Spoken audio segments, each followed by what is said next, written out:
Good evening, everyone. How are you? Good. I'm very tempted to ask everybody what their first job was, but we'll have to leave that for later. So my name is Edie Lush. I'm a broadcaster, I'm a journalist, and I'm delighted to be your host tonight.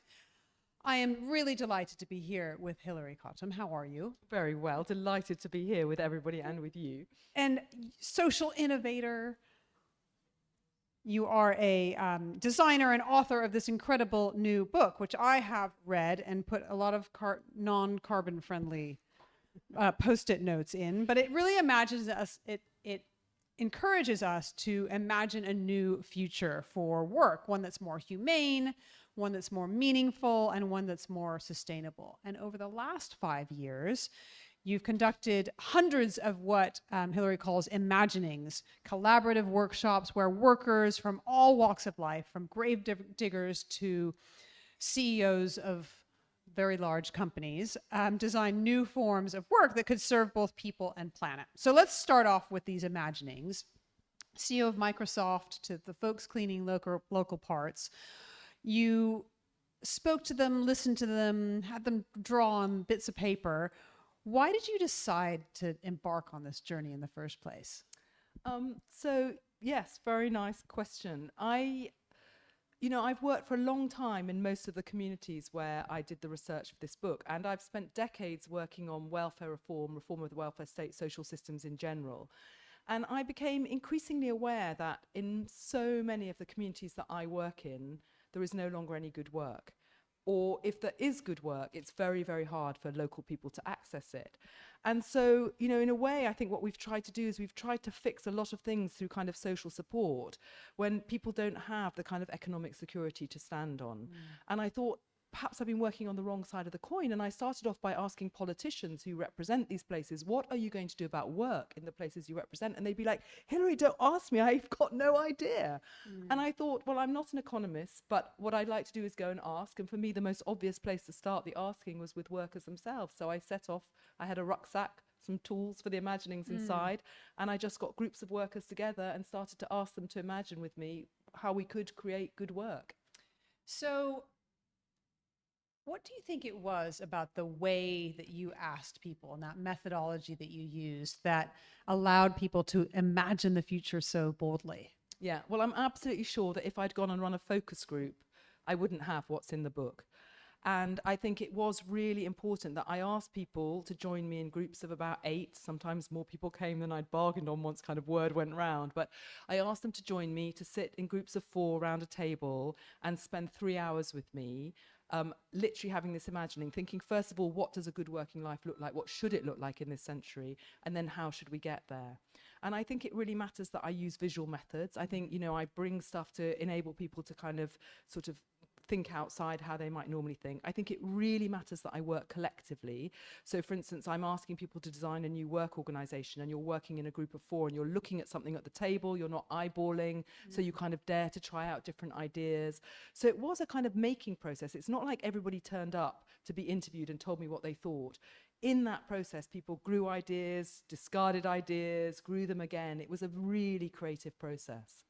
And you kept seeing the same kinds of ideas coming up, whether it was people from the city or people who work in national that's what parks. exactly. That's why I wrote a book. I didn't do it to write a book. I did it because I needed to understand how we could grow good economies in the places that I work.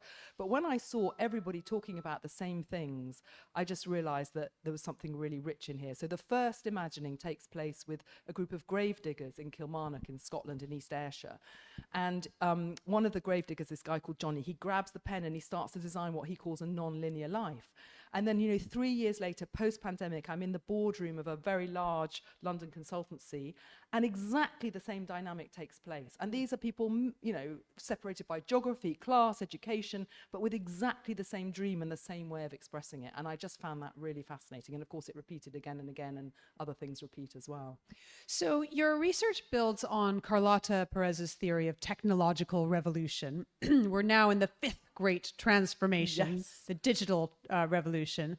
How does understanding historical patterns help us see that the current disruption to work isn't just chaos, but could also be a new golden age. Yes. Well, I originally studied history, so I really like kind of taking big perspectives. And I think often many of the challenges we face look so intractable when you're kind of focused in on the nitty gritty, and when you kind of zoom out, you can think differently.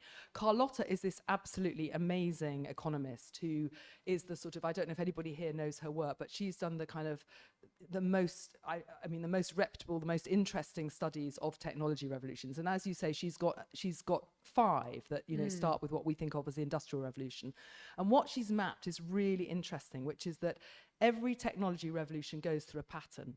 There's new technology, there's immense excitement, huge investment, a bubble, a big crash, then follows the rise of populism, the intensity of old work patterns, economic kind of decline, and then something breaks through and you get into what she calls the golden age, when the new technology can take over and you can begin to shape a better way of living. So obviously, you know, we can imagine this already. You know, we've had the kind of we're a bit stuck in the doldrums in this technology revolution, but in the last revolution, you know, we had the kind of the roaring 20s, the kind of the sort of crash of the 30s, we had kind of fascism, and we had a Second World War. And that's what kind of enabled a new form of kind of social economy to break through. And our challenge this time is, how can we break through without that? Could we use, for example, climate crisis as a way to come together?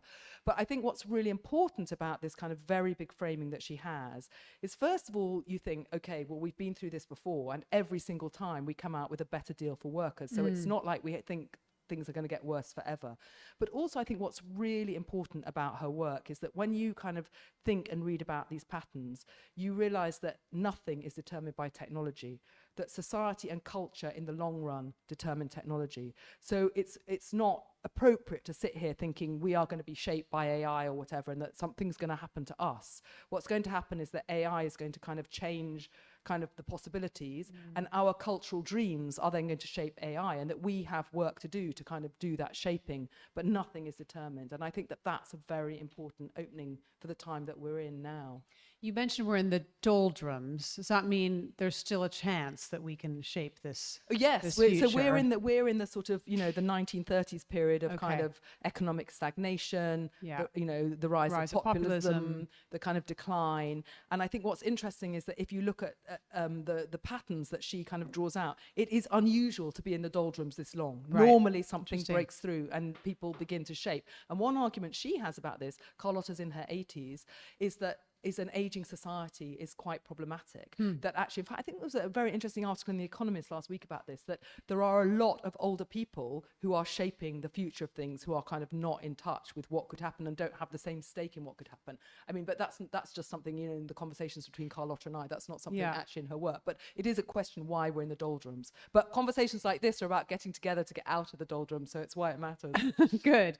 Well, let's explore some of the principles of what good working lives is. And you argue that we need to start with the basics, securing the basics. And I love this, yet half the population isn't saving. And many people, even with work, still can't even cover basic monthly bills. Yes. So I wonder how we break out of this paradox, small question, where work exists but does not provide security.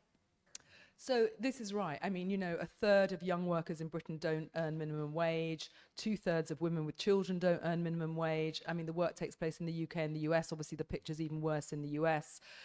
So the kind of, you know, we've seen, for instance, the rise of food banks, and people are now redesigning food banks instead of asking why in Britain are we dependent on food banks? Why do we have people who are doing jobs like nursing that are not able to feed their families? This is kind of something that is completely out of kilter.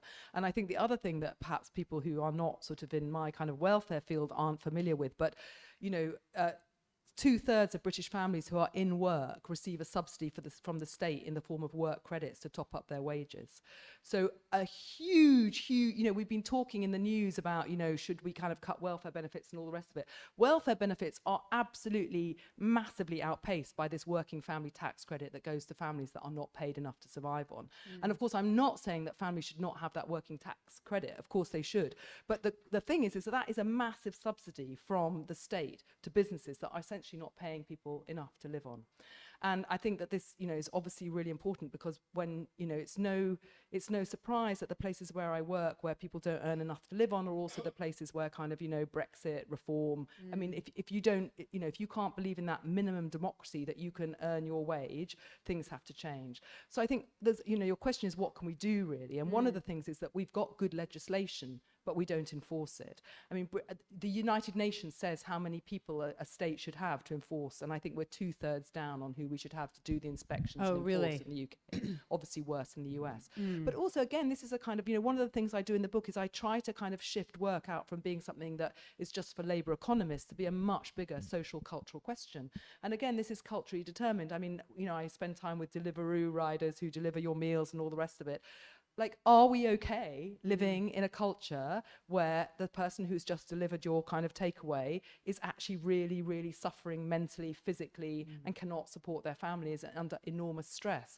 So I think one thing is, having the legislation, enforcing the legislation, but another is a national conversation about, like, is this the way we want to live? It's a very expensive way to live, because we have to have tax credits to support wages. We have kind of huge burdens of mental health because people can't actually survive in these jobs. So it's not like it's kind of a hidden, it might be hidden, but it's a kind of cost that we need to address. That hidden thing, and the point about enforcing the laws, one of the facts that you have in the book that I was astonished to read was something like 1 in 5 1 in 5 calls to a hotline about human slavery in the UK comes from somebody working in the UK care system. Yes, because what we've tried to do is, we need care workers, and we do not pay care workers enough to survive.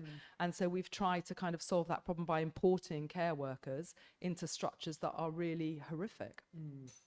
So not always, I mean, just in case people are doing good care work in the audience, but often. We'll come back to care in a moment. You've created this concept of sapiens integra with Anne-Marie Slaughter.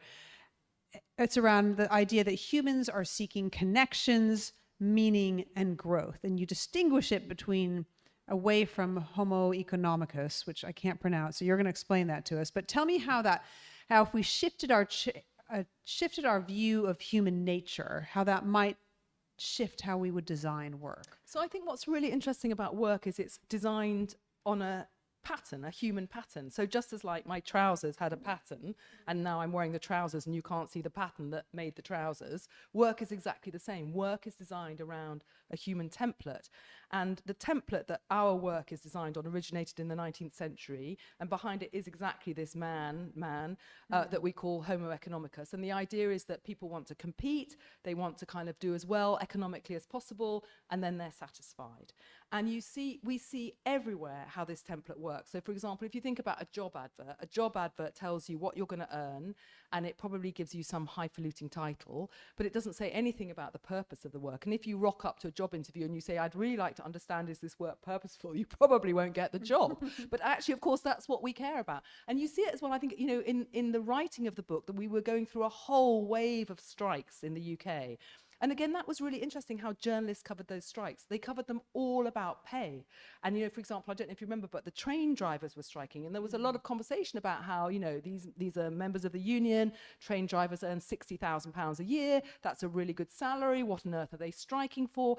They were striking because of the gigification of their work, that they did not want to. What was happening was that it was a kind of hire and fire thing, and they were going to get new contracts, and they wouldn't know any week when they were working and how long they were working, which means that you can't really kind of have a family or do anything else. So again, but journalists had got that Homo economicus. This must be about money. Let's write about money. Let's write about salaries.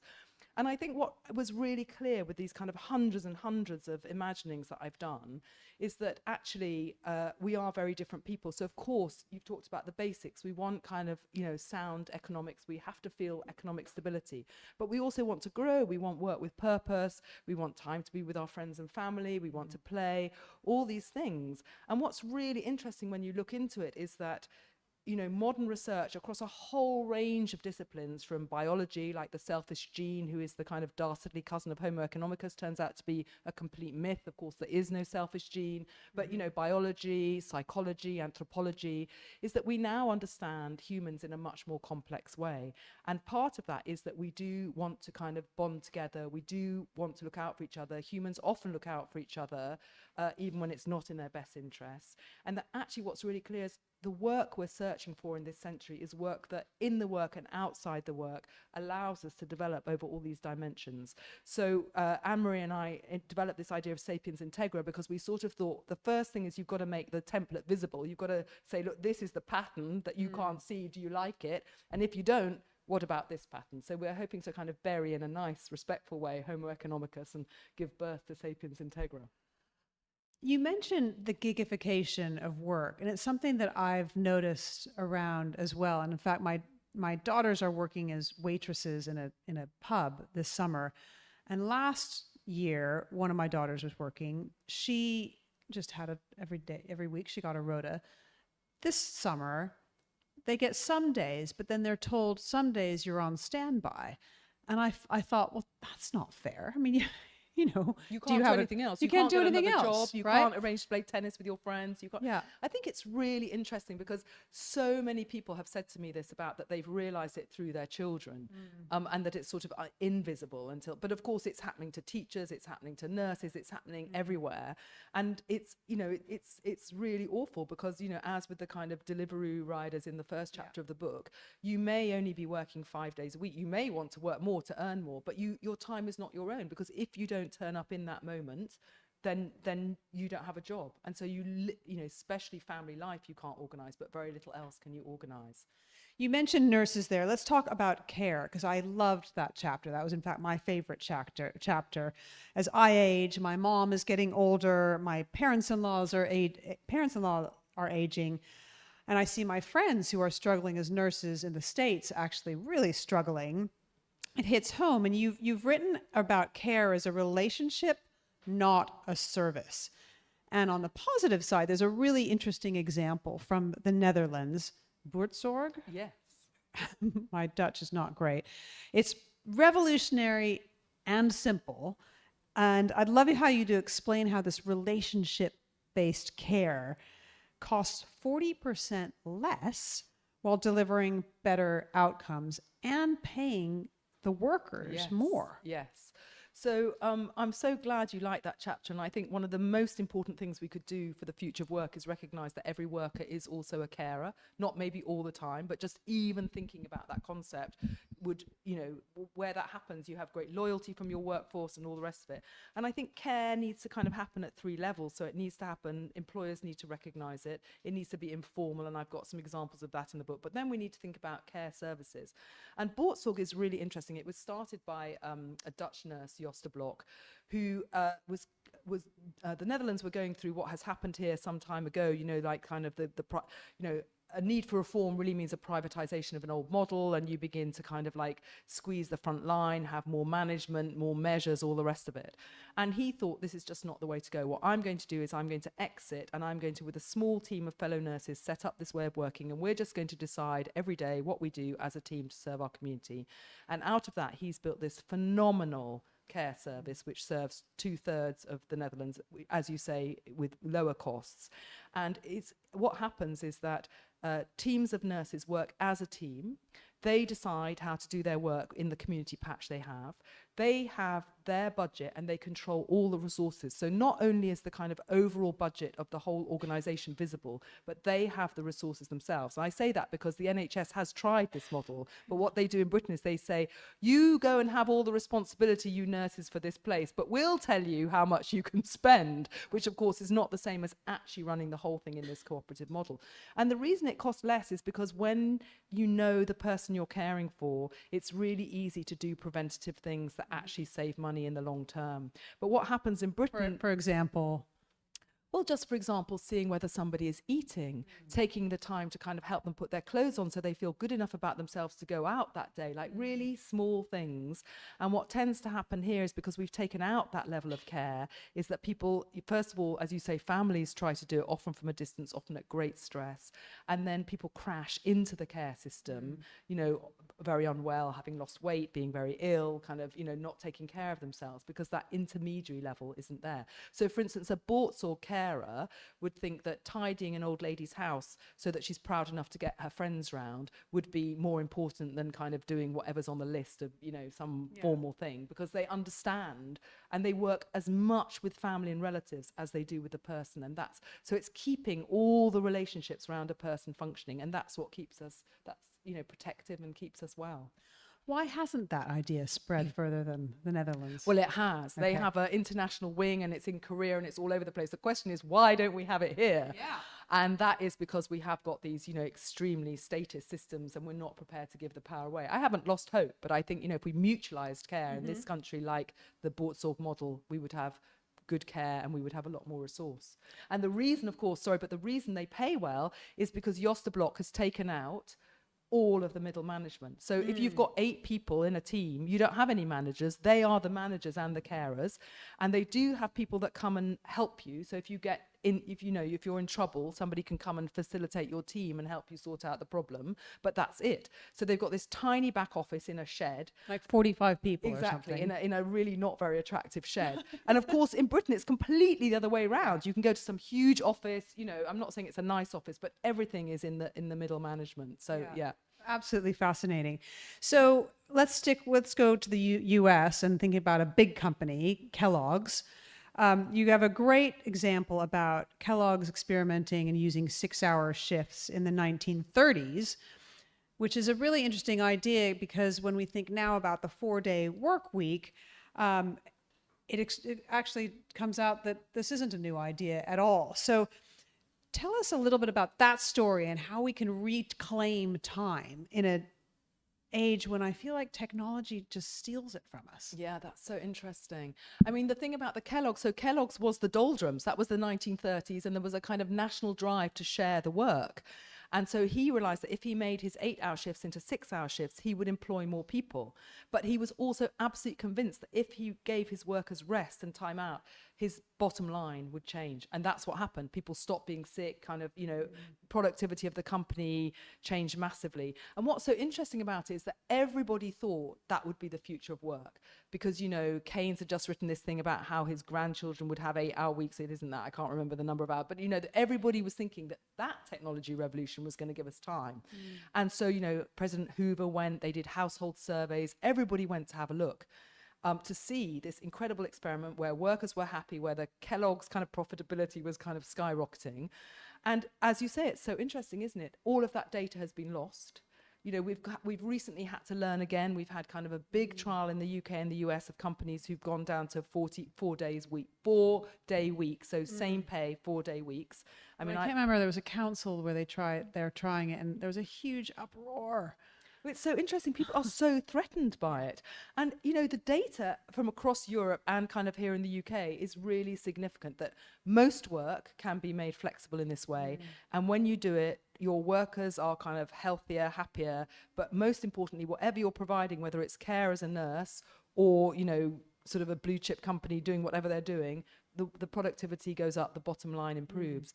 And, you know, I've got lots of examples in the book where the data is there and kind of politics change or the CEO changes, and this idea, despite the data, just doesn't fit with the mentality, and out the window it goes. I mean, one of the big questions in the book is, why are we not responding to data? Like, what is wrong with us? In policy and business terms. Yeah. What is wrong with us? I don't know. I don't know. That's next week. We'll discuss that. Okay.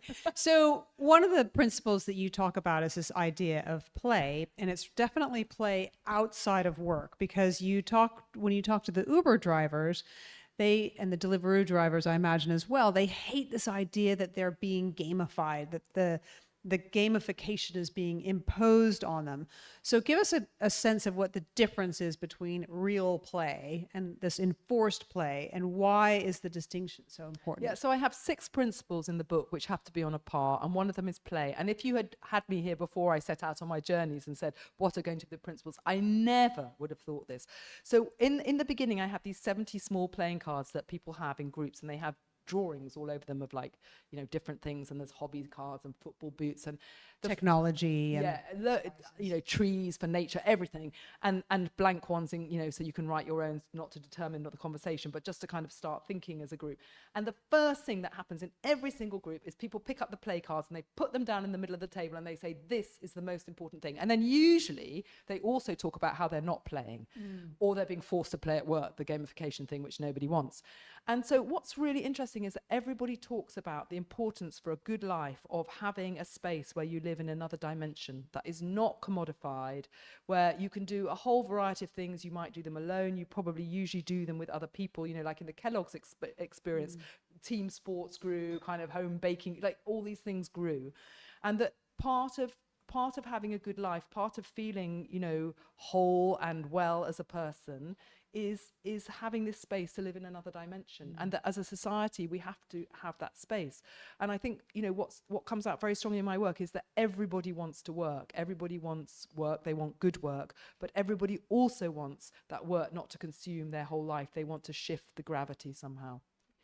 So let's talk about some real world examples, some more real world examples where things are going really well today.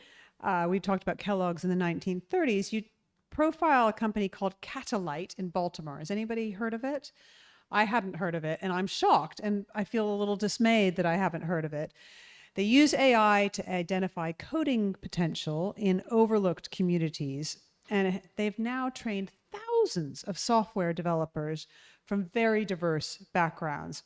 So what does this tell us about this untapped human potential out there, and how we might redesign education and training? Yeah, I mean, I think it's, so one of the things, with back to the kind of Carlotta Perez question about technology revolutions, is that in technology revolutions, one of the things you find is that business leaders try to change the social contract. And this really interests me. So what happens is that business leaders realize that the way that society is constructed is not helping their business in a technology revolution. And so they change things. So the classic example is Henry Ford, you know, who basically was a horrible man. He was anti-Semitic. He shot his workers. But he took his board to court to pay his workers more, because he knew that if workers' wages did not go up, there was no market for his cars, and he won. And so I started out in this work wanting to meet communities, but also wanting to meet this group that I called New Industrialists. I was like, where are the people at the forefront of this technology revolution? They're not philanthropists. Philanthropy is something else. What they're thinking is, we need to change the structures, which goes back to your first question about how do we kind of rethink, you know, the basics. And I thought I would find them, as in all the last technology revolutions, at the forefront of technology. So that's hence the conversation with Satya Nadella, for example. I thought, well, he must be a new industrialist. I mean, he's And is he? no, but you know, but he's one of the more thoughtful. You Right. can all watch the interview online if you want. Yeah. But then I realized that I was looking in the wrong way, and that the people who I call new industrialists, because everywhere I went, I met business leaders. I kind of had groups of business leaders for dinner. They are at the forefront of technology, but they also have a relationship to place. And what's so interesting about Mike Rosenbaum, who set up Catalyte, is that he had lived in Moscow, in what he called the Wild West, you know, where all business was being sold off. And he returned to his home city of Baltimore, and he was like, this is identical. You know, like, basically, if you live in the kind of what they call the wings of Baltimore, you're never going to get a job in the kind of the center where it's kind of John Hopkins, government jobs. You know, you're going to be, I mean, you've probably all watched The Wire. It's like The Wire. You're going to kind of like... All right. Yeah. Exactly. You're going to be, you know, doing time with the drug dealer and then time on the inside. I mean, exactly. And, you know, terribly high incarceration rates. But he wanted to build a software business, and he realized, first of all, that he needed to think differently. He wanted to do something for the place he was from, but most importantly, what he needed, talent, and he wasn't going to get it unless he could widen his pool. So the first thing he did was he developed a kind of piece of AI, and he stuck it in the zip codes in the wings of Baltimore, and he said, I'll pay you to code if you can do this simple test. And that test has an extremely high prediction rate for the ability to code. Then he pays people above minimum wage to code, and then he places them. They either still develop software for companies like Nike and Microsoft, or he kind of puts them in blue chip companies on 6-figure salaries. And it's absolutely phenomenal. And I think this is really interesting because, you know, I've got lots of examples of kind of extraordinary business leaders in the book. And, you know, what's happening in this technology revolution is that it's throwing up business leaders with very different ideas about learning, as you say, about the social contract. But for some reason, we are absolutely fixated on, you know, Jeff Bezos and his wedding. I mean, you know, I realize that Bezos is doing kind of terrible things for the planet and, you know, we need to stop him. But the thing is, you know, it's so interesting that we're not telling the other stories and we're not shining the light on what could be and what the role models really are. There's another story around what the United Auto Workers did in the United States. And this gets to this idea of collective action and what happens again when you work together. So this is when there's a guy called Walter Reuther. I think he's called Reuther, actually. I think Americans call him Reuther, yes. You would know. So we don't know how to do the German EU.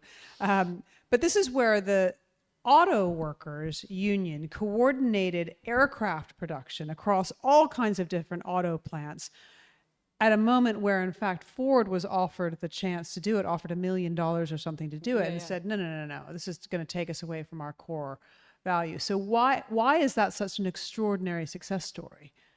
Yeah, so it was really amazing. So, you know, Roosevelt wanted to build more planes in a very short space of time that existed already on the globe because he realized he needed to intervene in the war to kind of help Europe. And as you say, he tried to go to all the auto workers and was like, I'll give you millions to set up a plane production. And Reuther thought, okay, what we need to do for workers is, you know, the conditions for auto workers were really bad. He knew they couldn't strike because, you know, it was a war, and he thought that's just going to really alienate people. But what we can do is we can show that we have got different ideas and we can leverage that. And so he had this genius idea that planes are just, now I can't do the accent either, but automobiles. What would you say? They're automobiles with wings. And that every plant had spare capacity. And by kind of using the union, he could use that spare capacity to build the automobiles with wings and not hold up the process of building automobiles. And it was kind of completely revolutionary. He also won full-time work contracts for his workers and so on. So it was a really extraordinary moment of collective action. And I think what's also really interesting is that, you know, going through history, many of the places I work in Britain have a history like this. I mean, I talk about, you know, I work in Barrow, which is where BAE is, where we're building our nuclear submarines. And they have also had a history of coming together and saying, we don't want to use our technology for this, we want to use it for different purposes. You know, in Barrow, they invented the first non-combustion engine in the 70s, saying that the kind of oil combustion engine would kill us. They worked with NHS workers to invent this kind of very new dialysis machine. So we've had this history, but we can't hear it. Can I just tell one more story about Barrow? So when I do my imaginings, I don't let anybody listen in because, like, you're not going to discuss what you really think if somebody's standing in the corner kind of listening to you. But when I worked in Barrow in the nuclear submarine base, they were like, okay, yeah, but you know, like, we are building Britain's nuclear submarines and it's kind of official secrets, and actually you can't just kind of wander around. We need someone in the room. We need somebody in the room. So I was sent this very nice woman from HR, and the room had a kind of small cupboard on the side. And I said to her, would you mind working in the small cupboard? And the thing is that most people who work in BAE in Barrow are from Barrow and they want the best for their town. So she was like, no, I can go and sit in the cupboard. And of course, everybody in the room immediately forgets that HR is sitting in the cupboard. And so we went through all these cycles. And at the end of the day, she was like, this is mind blowing. Like, we have no idea that our workers think this way, that they have these imaginings. Like, if we could even do 1/10 of what I've heard today, it would raise the productivity of what we're doing here. But we can't have those discussions. We can't have that honesty. We'd go through the unions. By the way, this is not an anti-union, but it's, you know, we'd go through the unions. We'd get into these kind of very technical kind of like standoffs. We can't do so. It's really interesting because this is still going on today, and we haven't got a way to hear these ideas, which are all around us. So the other idea that comes out from employees is employees. So that's kind of employee collective organization. And the other idea that comes out around in the book is employee-owned companies, places like Riverford in the UK, Mondragon in Spain, which I'm really sorry I also hadn't heard of. But they really suggest alternative ownership models. And I've come across this idea looking into community-owned wind and solar plants here in the UK and why we aren't promoting those more. What can we do to promote, and tell us about Mondragon and why it's so cool, but how do we promote this idea of worker ownership more? Well, Mondragon is actually very good. Who here has heard of Mondragon? This is an audience that might have heard of Mondragon. That's so interesting. I mean, if you have flown on a plane in Europe, you have, been on a plane that is powered by their technology, for example. But Mondragon is based in the Basque region of Spain, which is a region that traditionally was very poor, agricultural poor, obviously racked by ETA and the kind of, I don't know I call it a civil war, really. A priest, actually, a Jesuit priest, began to get people together, and to kind of cut a very long story short, they built cooperatives as a way of generating an economy in a place that we probably in Britain, I rail against this in the book, but we would call left behind. Mondragon is, it has a turnover of 11 billion a year. It has 80,000 employees. It has a ratio between the top earner and the bottom earner of 1 to 6, which is, extraordinary. And also kind of it's surplus, it kind of, they make a surplus, there's bonuses to employees, but there's also a community fund. So for example, they've now got a world leading university in the region, so that they do incredible work. And of course, what happens is that workers are tremendously imaginative and productive because basically they own the work. Now, it's not, when I went to Mondragon as part of the book, they're like, we're not angels, we go home and fight with our partners, there's nothing weird in the water, anybody can do this. What we have are kind of like simple, very clear structures and democratic methods that everybody is part of this. But, they are doing both kind of really important kind of agriculture, sort of, environmental agriculture, but also kind of very, very high-tech work. What's interesting is that over 400 businesses a year in Britain try to become employee-owned. It's quite a complicated procedure. Is it? But people want to do it, which is really, really interesting. Partly, I think, because the data is so clear that your business will be so productive if you dare to do it. And Riverford, at the point where he decided to, the owner decided to make it workers' own, he was, the other option is go to the evil private equity, or, I don't need to put a term in front of it, but private equity, that kind of thing, or make it public. But he decides not to do that. Tell us why. Well, it's also, this is very, a lot of it comes back to the stories we sell. So we do sell, but, stories we tell. And I think, in the book, there's also Colin Mayer, this Oxford business professor, who is the guru, actually, to Satya Nadella, which is why I meet him. And he's very interesting. But he talks about what has happened in business schools over the last generation. So one of the reasons, people build a business to sell and exit. That is like almost the only model that we have in our head. Even if we're kind of social entrepreneurs, we're still trying to exit these days. So but yet businesses are built on the back of a workforce. So they're not actually built by the brilliant entrepreneur. They're built by everybody who kind of works in that business. And Guy Singh-Watson, who set up Riverford, this extraordinary kind of, and very large, some of you might get Riverford boxes, you might get your vegetables in this way. He just decided that wasn't fair, that he wanted to exit and he needed to give the business back to the people who had made the business, which is a very revolutionary idea. I mean, he still owns land and he's done well, but he's done a completely different deal. Fascinating. Well, I'm going to come to you guys for your questions in about 5-6 minutes. So let's no pressure. So be thinking of them. Your book ends with this call for a collective revolution rather than individual solutions.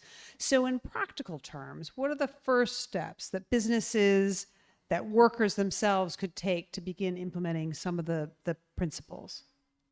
Well, yes, that's right. I'm really glad you asked that question, because one of the things that I feel in the work I do is that people are absolutely exhausted with kind of hacks for life-work balance. We've all kind of found a way through the system, but what we want is to live in a society where we don't have to do those things, that we can assume we've got good work, that we can assume we've got time to play.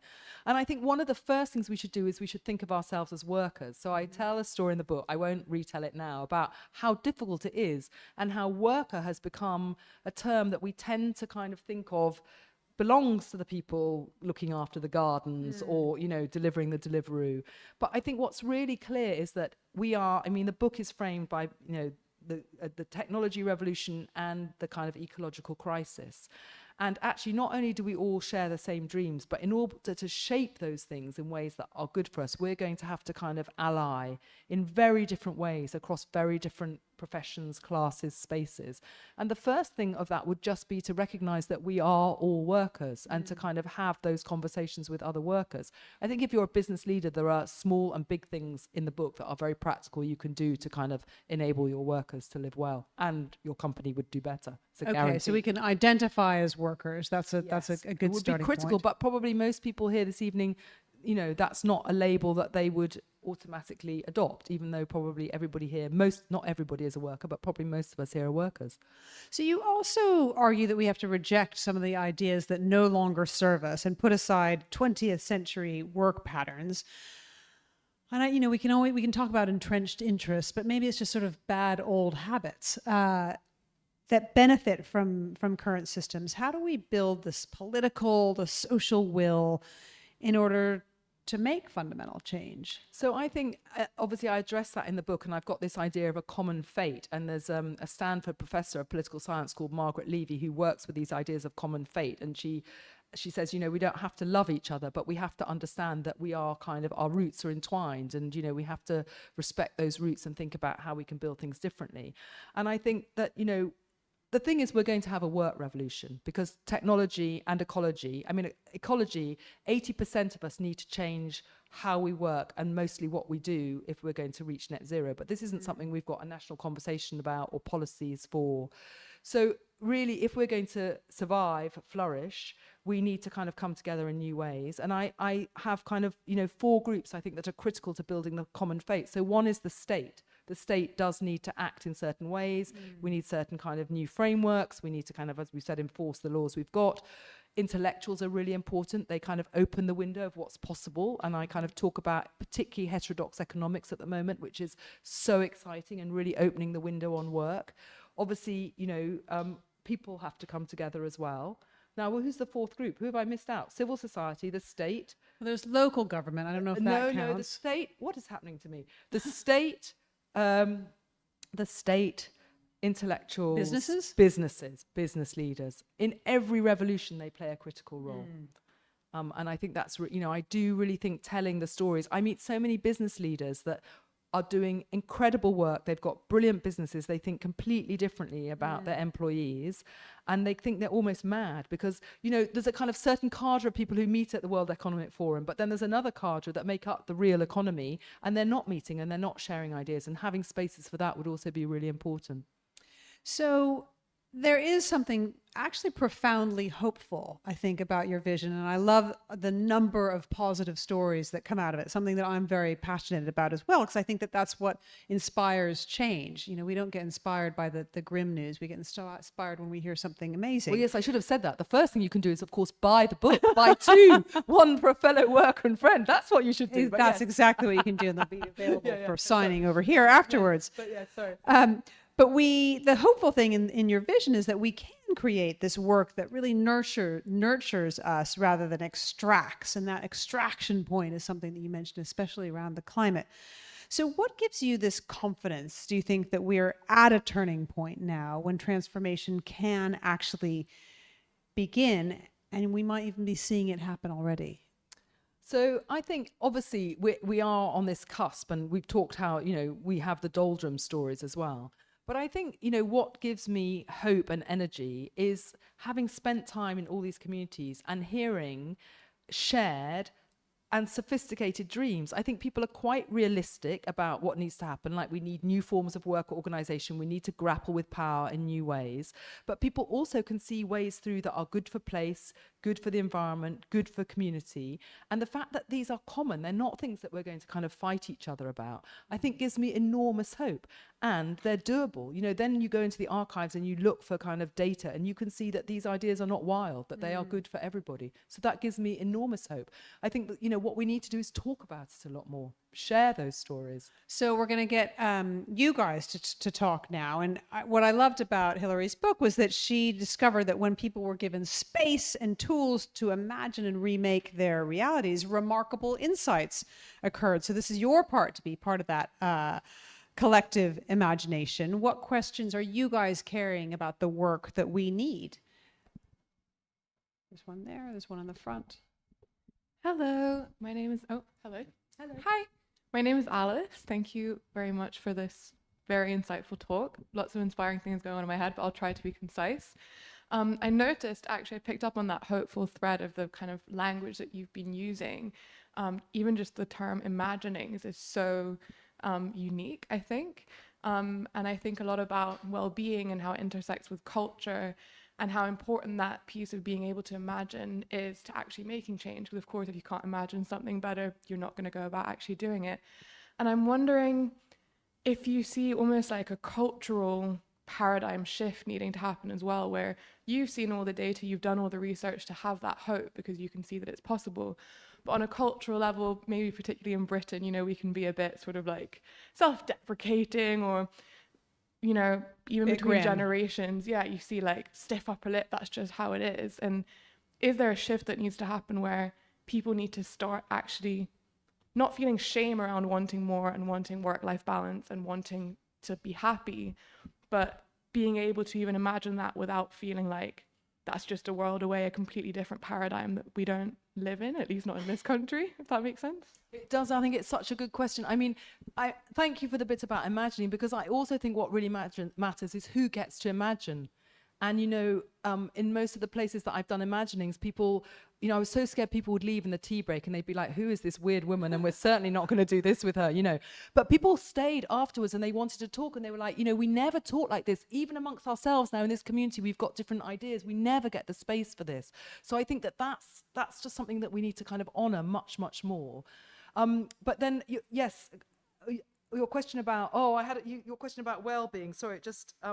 What was the end of your question? Because I was thinking about what you said about imagining, and then...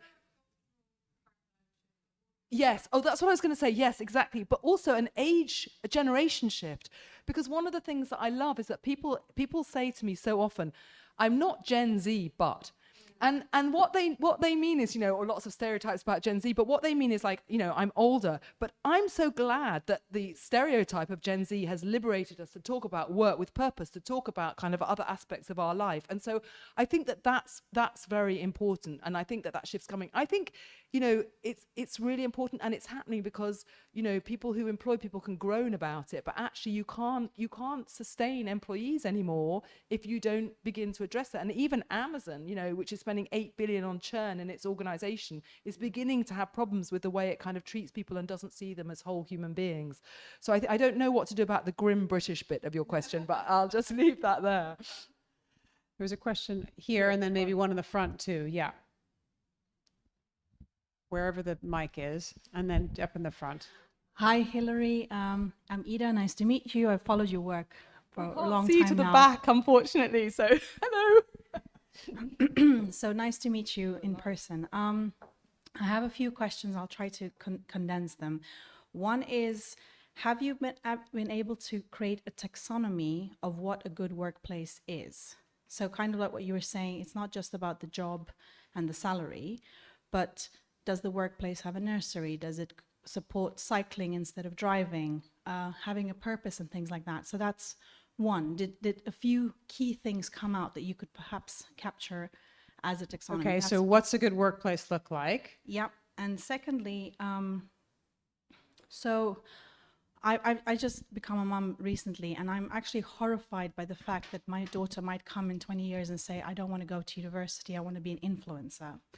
So I'm wondering, has that come up in your work, as in these new job titles that are emerging and online marketing jobs that are also in many ways promoting unsustainable purchasing of things that we don't need, using social media as a platform to amplify that terrible impact. And also we have the issue of digital nomads, so also people moving countries, not paying tax in the place they live. How has that come across? I'm just curious as to whether you had any insights. And finally, obviously we have higher education in crisis with a very big move to vocational education. So when we talk about work, we have to talk about skills. So if we are looking at imagining things in the future, have you had things come out that talk a lot about that shift, or what in 20 years from now work is going to look like when we take into consideration whether we're going to have to, you know, whether we are going to study or not, and, you know, how are we going to learn and become skilled in what we're going to do? Okay, that's a lot. Ooh, I've taken notes. So I think something about the book is that it isn't about the workplace. It's about how we get good work in society. And obviously part of that is about the workplace, and definitely because I visit so many workplaces, you know, you can see what that is. But the taxonomy is actually about what good work is, because one of the reasons I also, you know, there's various kind of motivations in the book, and one of the things that's happening right now is because we're in the doldrums, and you know, people don't want to be gig riders, you're worried about your daughter being an influencer, there's become this sort of romantic looking back to the 20th century, like, why can't we get back to 20th century work? You know, at least we had a 9 to 5. And the reality of 20th century work was, it was absolutely brilliant if you were a white man. You know, you kind of, you were unionized, you had a wife at home, but for everybody else, it was basically pretty shit. And so we do have to think about, you know, to use your words, what's the taxonomy of the future? And I think what's really interesting in the work, because obviously in a way it's not my work, it's kind of what I've been hearing, is that all those things come through, but people want to move the location. So to use your example of a nursery, every woman wants good childcare. They in fact don't want a 4-day working week, they want a 32-hour week, so they can kind of, you know, so seen from a gender point of view, play as well. A lot of this is in the book. You see these things slightly differently. But what people also want is work that allows them time to care and be a mother. So not to kind of try and, you know, what we've tried to do is shift everything into the workplace rather than resolve it in a kind of social way. So I think the book tries to rebalance what is a workplace, what is good work, and then what needs to happen in the community. And people do that as well, like in the design of work organizations. We were talking earlier about the houses that people design. All of these ideas about childcare and everything come back again. To your second question about, you know, being an influencer, I mean, I think what's really an university, I mean, personally, I wouldn't be very panicked if my daughter didn't go to university. But, you know, I think, you know, that's a very interesting 19th century model that may or may not have kind of validity in the future. But I think what is really important is that people have access to second chances, and that you can have, you know, and this goes to your skills question and kind of a different way of reframing lifelong learning. Because what we want to do is be able to continuously shape ourselves through work and make shifts. And part of the challenge at the moment is that if we go down the wrong alley, let's say we leave school at 18, we don't go to university and we become an influencer and it doesn't go very well for us, it's actually quite hard to kind of get back out of that. And so what the book also is about is like, how do we have, you know, how do we design for transition in our own working lives collectively and as a nation is really at the heart of the book. And then, you know, your question about, I made a note and now I can't remember what the question was. What was your final question? Because and then you had something about something around digital nomads and paying tax. Exactly, digital nomads. So I think one thing that is really at the heart of the book and at the heart of my founding question about how do we grow good work in place is that good work means that people in a place have that work and spend in a place. So to go back to the Barrow example, of course, at BAE, there is a lot of very, very well-paid good work. You know, it's the most skilled engineering project that we have in the UK. But most people who have that very skilled work don't live in Barrow. They live somewhere in the Lake District. Barrow couldn't attract the right workers, so they persuaded an international hotel group to build a hotel. So you stay there Monday to Thursday, you put your money into this, you know, hedge fund-owned international hotel, and then you go and spend it in a community in the Lake District. So I think that we have to think about this very, very different. It's not just about tax. It's like who's living where, what does that do to the housing market? And these are things that we're going to have to address. And we see, for example, foresighted mayors in other countries in Europe beginning to kind of really rethink this. It's obviously something that's completely critical. And also to the question about how do we kind of make this revolution happen, it's about thinking about how we kind of shift taxes around work and natural capital and so on. And that's all in there, I think. Great, just here. Thank you. Very interesting. Lots and lots of food for thought. I think coming back, I suppose, a little bit to the workplace is obviously working in an office or not in an office environment is a political topic that everyone's got an opinion on. But I think the sense of community that comes from being in a place together does contribute to how people feel about work. I wondered if you had any thoughts on that. Yes. So, I mean, I think that people, so generationally, this is also very important because we learn from watching other people in the workplace. And if we're not in a workplace, generationally, this is something that comes up as very, very important. But it's quite interesting because usually I get asked when I talk about the book, what about working from home? And the thing is that, of course, hardly anybody, you know, like if you think about the work in Britain, some people digital nomads or whatever can work from home, but pretty much everybody actually has work where they have to show up to a workplace. You know, you're a nurse, you're like, whatever you're doing, you're on the production line at BAE, you're in a workplace. And so nobody mentioned, there's nothing in my book about working from home because it never ever came up, which is really interesting. But I think what does come up is that, you know, what are the kind of team skills? How do we value the team that we're working with? How is that respected? And how does that grow? And I think it's a really important part of work. You know, we find who we are through work, and part of that is the work we do, but part of that is who is around us on a daily basis and shapes us, challenges us. It's really critical to our development as humans, I think. Did it not come up with your discussions with people in the city, for example, or consulting you see, firms? Or no, but what's really interesting is I think about this now is I think that working, we haven't discussed time, but time is a massive theme in the book.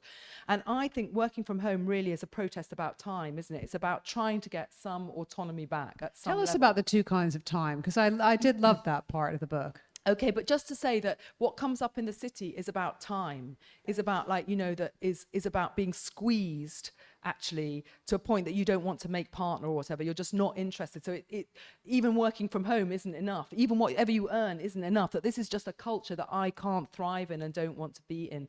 Yeah, so the ancient Greeks had these two sorts of time, which was kairos time, which is kind of the time that, you know, the time of love, the time on the yoga mat, the time that you don't notice time is passing because you're really in what you do. And obviously craft, a lot of the craft-based work is like that. And then we have what they call chronos time, which is time that's measured by the ticking of the clock. And one of the stories of technology revolutions has been how chronos time has basically edged out kairos time. And, you know, so, you know, first of all, kind of you had to turn up. I mean, I've got lots of stories about, you know, why Ford invested in kind of certain forms of clock, because once you've got a production line, everybody's got to get there. And nobody had any idea when the production lines were invented of ideas of minutes. It was like, you know, somewhere towards this hour. Well, that's not going to work in a kind of industrial revolution. And then, of course, you know, now sort of, you know, we've got the computers. We kind of, so many people wake up and the first thing they look at, it's like Chronos has moved inside our bodies. I mean, in fact, that's what Apple would most like. That would be the dream. But actually kind of human thriving and happiness depends on Kairos. And all the activities that we kind of care about and that enable us to learn and that we feel fulfilled are Kairos time. And actually people who most love their work generally at least have some element of their work that is Kairos, not Chronos. And so one of our challenges is about thinking, you know, we used to work in very seasonal patterns. You know, if it's kind of raining, we can't go to fish. If it's this time, it's time to harvest. We're not going to go back to that kind of seasonality, but we can think about this in very different ways, and kind of rebalancing Chronos and Kairos is really critical. And people, you know, people don't generally talk to me about Chronos and Kairos, but they talk about these concepts of time really, really in a very articulate way. And then there's one in the middle there. Thanks. Hi, I'm Anwin, and I don't think of myself as a worker. I think of myself as a social entrepreneur, and I have a business called Thrival, which is about getting everyone thriving at work. And I also am the champion for the B Corp community here at the Conduit. And I just wanted to ask you a question about whether you'd looked into the B Corp movement as part of your research for the book. And just, Yes. yeah, I just I wondered write what your about thoughts were. I write on about that. B Corp in the book. I'm very interested in B Corp. I think they've got a lot to offer. I don't think it's the answer, but I definitely think it's a really critical part of what, you know, like I say, I want to move from a kind of monoculture to a diverse culture. And I think that B Corp are really, really interesting in that space. And I do write about it in the book. It's brilliant. You're the champion. That's fantastic. Because I think it's much more known about in the US than here. And I think it's got such a strong role to play. So maybe last question here. Thank you so much. My name is Grace, and I guess out of interest, my first job was I was 14 and I worked at an Indian restaurant. And it was also the first time that I understood what it was to be taken advantage of in a workplace. And funnily enough, that didn't seem to resolve over time. My question is more of just a comment because I don't think I've come to a concrete question. I suppose when you're talking about the gender piece, there's also this idea that the economy requires a nuclear family or requires a certain kind of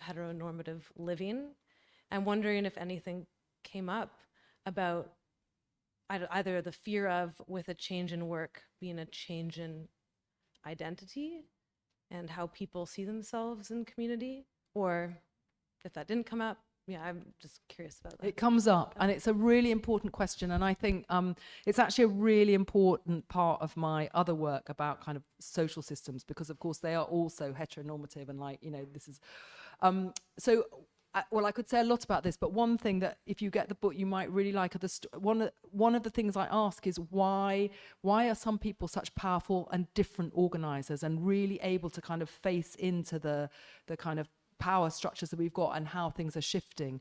And I think being part of different kind of LGBT whatever communities really I don't want to say just gives you insight. That's like saying, oh, women are good at the kind of emotional side of things. But I think it's really, really striking that people who understand, because this goes back to the sapiens integra, like we're all different, we want to grow in different ways.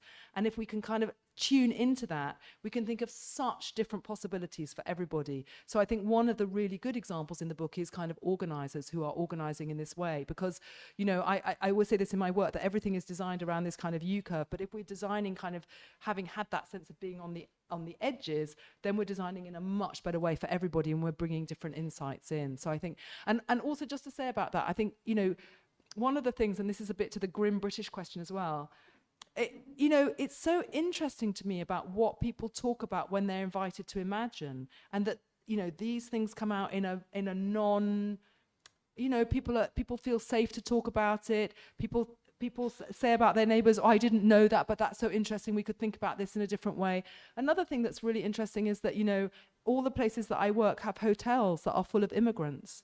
And, you know, the story we're told is that all of these communities are going to vote for extreme right parties because they've just got to get rid of immigrants. But those immigrants also come up in the conversation, and people say, we're really worried about those people. Like, we never see them. We don't know what's going on in those hotels. They probably have skills that our communities really need. Wouldn't there be a way that we could kind of widen these?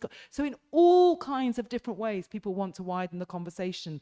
And I think it's so interesting that that is everybody's natural instinct. And yet somehow we're forced into kind of talking about things that seem in ways that are much more difficult and don't result in a kind of shared future that we want to kind of grow into.